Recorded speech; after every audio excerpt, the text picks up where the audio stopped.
Hey guys, Anthony, 4B4 Diesel. Just want to share some information with you to clear up any confusion.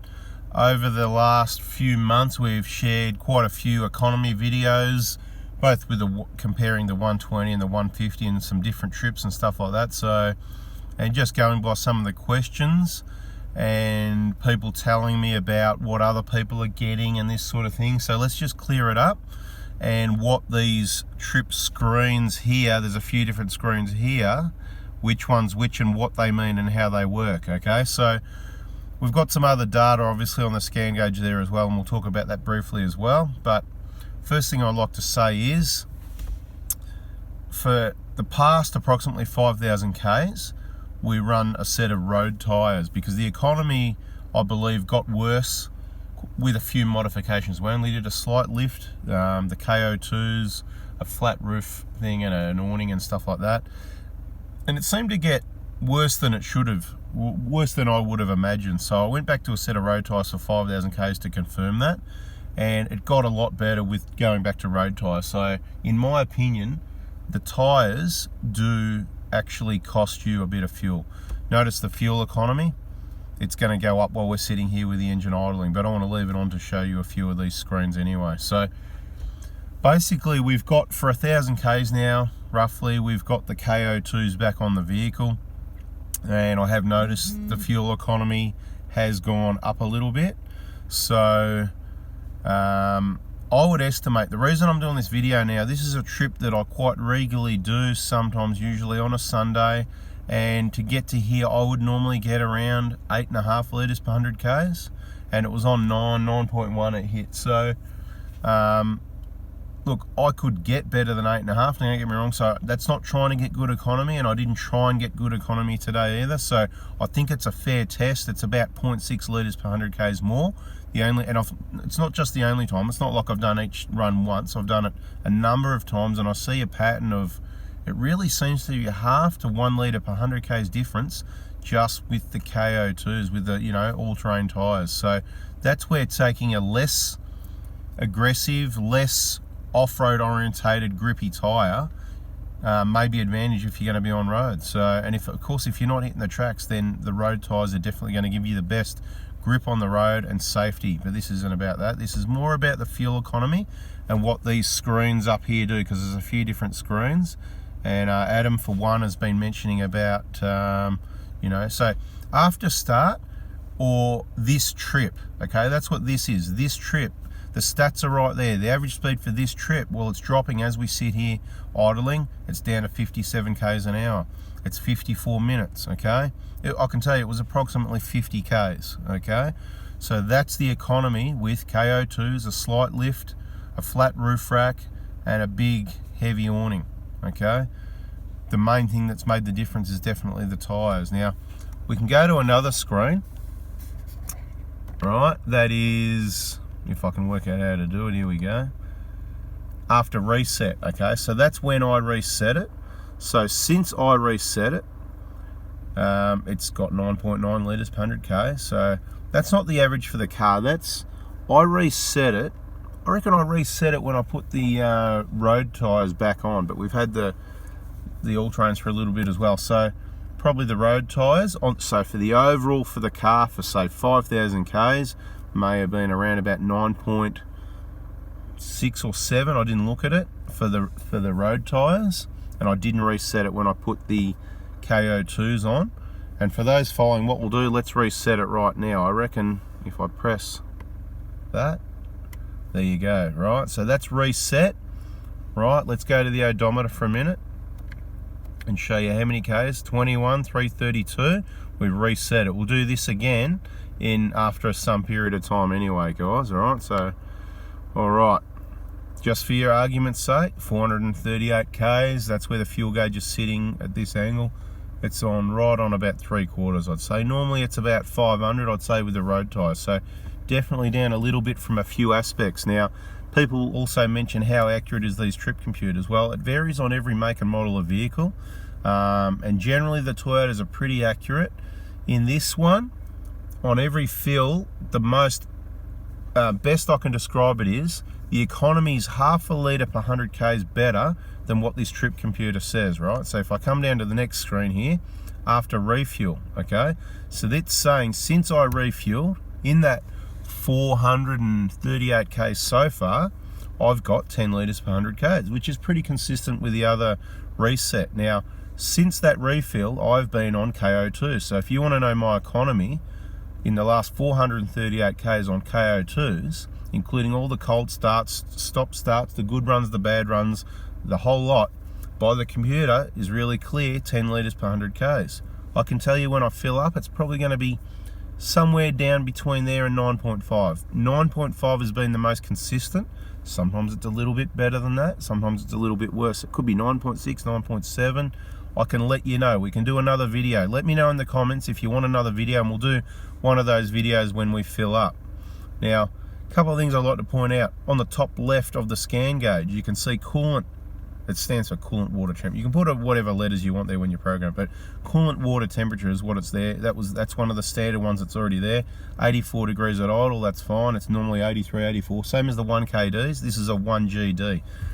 Why is the ATF on 83? Because it's running through the coolant system. There's nothing right now making heat in the transmission. It's designed to run the same as the coolant temperature. So really, 83 is ideal operating temperature, okay? Not running cold, not running hot, but of course it can go, 10, 20 degrees either side, still pretty good. But ideal is coolant temperature. So that's what it is at the moment. The highest I saw on this trip was 87. You can see outside air temperature 13. Why did it stay down to 87 where another video, a trip we did recently, I think the video was called A60, whatever the 6-speed auto is, cooking itself, right? It was a short trip, it was a colder night. It was slightly uphill. It was quite a bit uphill for 5 minutes. Only 5 minutes though. And this is my point. You can't get the torque converter to not slip unless you go back to fourth, in which case in 110 zone, it's revving at about 3,000 revs, which is not what you shouldn't need to use fourth gear at 3,000 revs in a 5 or 6 speed auto. You should be able to get converter lock at about 2,500 revs for this particular hill. Okay, we can do that in the 1KD, although it's a 5 speed, so fifth gear revs a little bit less and fourth a little bit less as well. Sort of gets, I'm going to waste too much time describing this, but have you noticed EGTs are dropping in? While we're sitting here idling, the EGTs are going to drop. So this is not about the EGTs and the DPF or anything like that too much. I just wanted to show you, mention quickly on the ATF, see how it's cooling down. It's getting cooler than the coolant. Why is that? Well, the reason that is, it's going through the cool side of the radiator. So the coolant water temperature, the engine's 84, right? So there's a lot of information in these videos, right? How does it get to 81? Well, there's a couple of reasons why it's going to be cooler than your radiator, right? So if it ever does get hot, all you need to stop and put it in park, and it drops quite quickly. And I've noticed that over the years with the 1KDs, they do the same thing. So if it gets up to 100 because you're playing in the sand dunes, and you don't stop and switch the engine off, stop, park it in the shade, put it in park, pop your bonnet even, let some more heat out, and go and have a chat to your mate. Come back 5 minutes later, it'll be back on 83, right? If that doesn't happen, look, I don't know what's going on. You've got something wrong or something aftermarket, or your radiator's blocked externally with bugs, dirt, sand, and mud, whatever, or something along those lines. So the reasons it drops down is it's running through the cool side of the radiator is one, and the other one is air cooling, the transmission pan. It's thin steel. It's not blocked by any guards or anything like that. There's a bit of wind blowing today, so even though we're not moving, there's a breeze blowing over that transmission pan. It's got a cooling effect. The outside air temperature you can see is 13 degrees right there in front of us. Transmission. Look, it's got no other, there's nothing it can do other than become like what's around it, right? So it's like a drink, right? If you throw ice into the drink, if there's more ice than drink, then the drink's going to become cold like the ice around it. It's beautiful.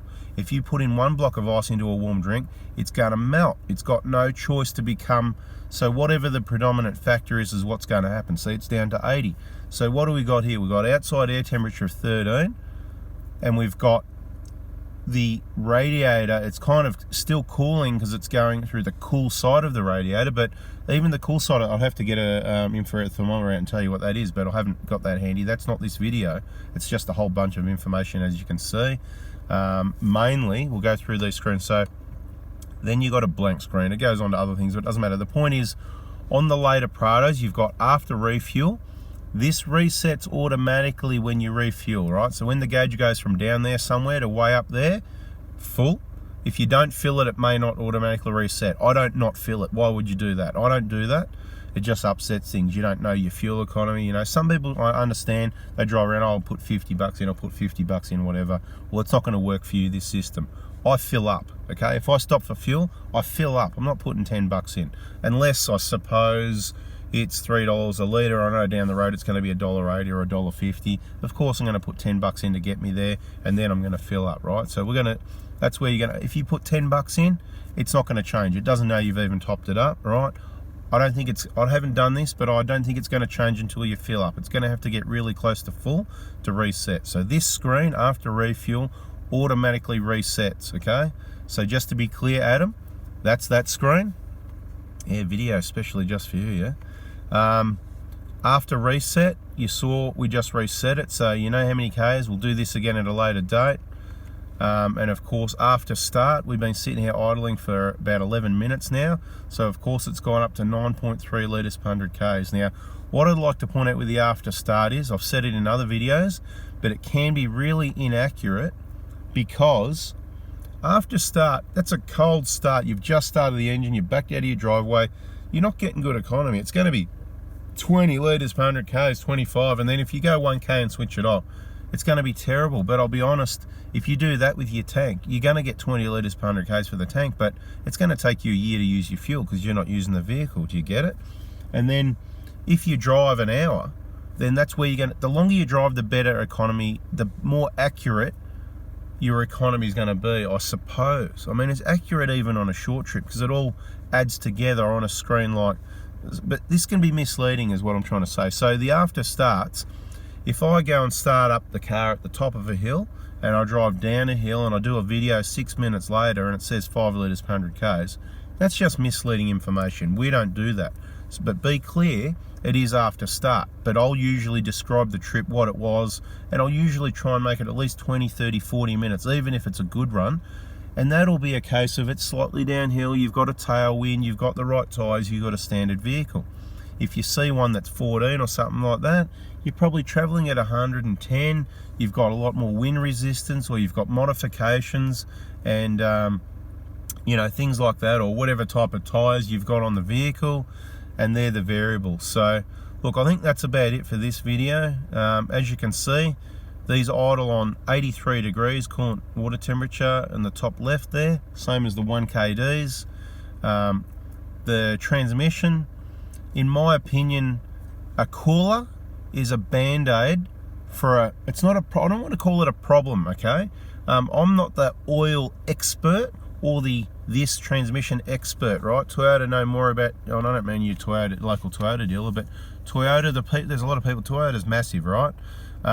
There's a lot of people, and there's people that design and built and have tested these transmissions, and they're the ones that know most about them, and we're not going to hear from them. They're probably bulletproof, and they'd probably go for 1,000,000 kilometres even with the original old cooked oil in them. That's how good they are. But it does make me feel sick to think that the oil could be black and disgusting. We did have a tech day at the Prado hospital, and we did 5 transmission oil changes in the day, and I can tell you there was a couple of people there probably feeling a bit sick when they saw the condition of some of those oils. And it doesn't take much of a cost or effort to keep your transmission oil clean. It's kind of understanding how the transmission works, keeping the converter locked, avoiding that slip. You can see it doesn't make heat sitting here like this. That's why I recommend when you come to the lights, absolutely pop it into neutral. Because let's just do a little test. Let's throw it into drive here, just while I'm talking a bit longer, and see if it starts going up. I'm telling you, it's not going to go up really quickly because you've got those other cooling effects. Okay, this is a good, makes a lot of minute, drops down another degree. Let's just leave it in drive for a minute and see what happens, to see if it even goes up 1 degree. And then what I'll do is, I'll stall up the torque converter a little bit. You'll see the revs and all, and I'll show you and demonstrate why the transmission and where it makes heat from. It's not making heat just from running, driving down the road. The only place the transmissions make heat is A, by warming itself up running through the radiator, and a bit of operation is going to make a small amount of heat. The main place the heat's made is in operation of the torque converter slipping. Now, you can see the economy, it's going to get worse as well. It's really going to get messed up here. I really wanted to give it a couple of minutes to see if it went up a degree sitting here in drive. And if it doesn't, then at least you know you don't need to put it in neutral at the lights. It's not going to make a big difference, but it will make some difference because it's in drive, the torque converter's slipping. It's the only way it can be, okay? But I was nearly ready to end that video. So look, if you got something out of that, I hope it was really informative for you. Don't forget to give us a thumbs up. If I've earned your subscription, don't forget to subscribe. Turn the bell on so you don't miss the next part of your important education about motor vehicles. And yeah, I'll be looking in the comments to see what you've got to say. And yeah, it is possible. There it is. See, there you go. There's that 1 degree I'm talking about. So if you sit here and drive, it's going to go up a degree every now and then. And if you come to a stop at the lights, it is not going to cool down as fast as putting it in neutral or park, right? So point demonstrated. Now what I'm going to do, my left foot's on the brake, my right foot's on the accelerator. I'm just going to bring the revs up to... So this is stalling up. This is slipping the torque converter. We're about 1200 revs only. It's not a massive... So this is, imagine like you're accelerating... You're driving up the road, you're accelerating. Your engine speed is increased compared to your transmission speed. So you've got a constant situation of a constant slip. And I'd suspect you're going to start seeing this transmission jump up fairly fast in a minute. You know, it's going to take a minute to start getting some heat. If you looked at the torque converter temp, you're going to be going, oh wow, yeah. Look, guys, torque converter temp, you don't need to look at it. It's temporary. That's where the heat's made. It's going to give you a high reading. It just doesn't matter what it says, okay? Understand that's what makes the heat. What we're looking at is the pull. We want to know the pull of the transmission, sorry, what am I trying to say? What the temperature of the pull of transmission oil is. See how fast it's going up? What have we gone? 78, 79, 80, 81. We're only at 1200 revs. This is someone that drives lightly and drives nice. Now, if we've got someone that really races around and gets into it, they're more on the gas. That's what I'm doing now. So I've gone 1500 revs, and you watch that transmission temperature march up. Mate, you know, who teaches this stuff? Well, for a start, people have got to understand it to be able to teach it to you, okay?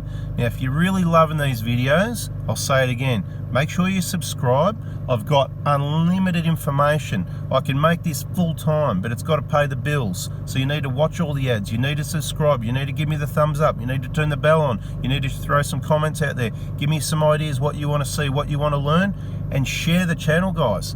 On your email, on your text message, on your Facebook page, send it to your friends. Not every video is going to be necessarily relevant to them, but most of them are, and you can use the information. Doesn't matter what vehicle this is, right? You're learning about the trip computer, how it works and what the readings are. Anyway, is that enough for you? We're up to 92. I hope you get the picture. The harder you drive the car, the hotter it's going to be. If the torque converter's not locked, okay, if the torque converter, I'm putting it back in park now. Yeah, if you're sitting on a cold winter's night and you want to warm it up, that's one way to warm up your engine and everything. See, did you notice the coolant temperature as well, how much it went up? Understand, diesels make a lot of heat. When you make it work, it's going to heat up, okay? So please understand that. Anyway, guys, I reckon that's enough for this one. You know what we say, bada bing, bada boom. Take it easy, have a good one. I hope you got something out of that. Look forward to making another video for you soon. Thanks for your support.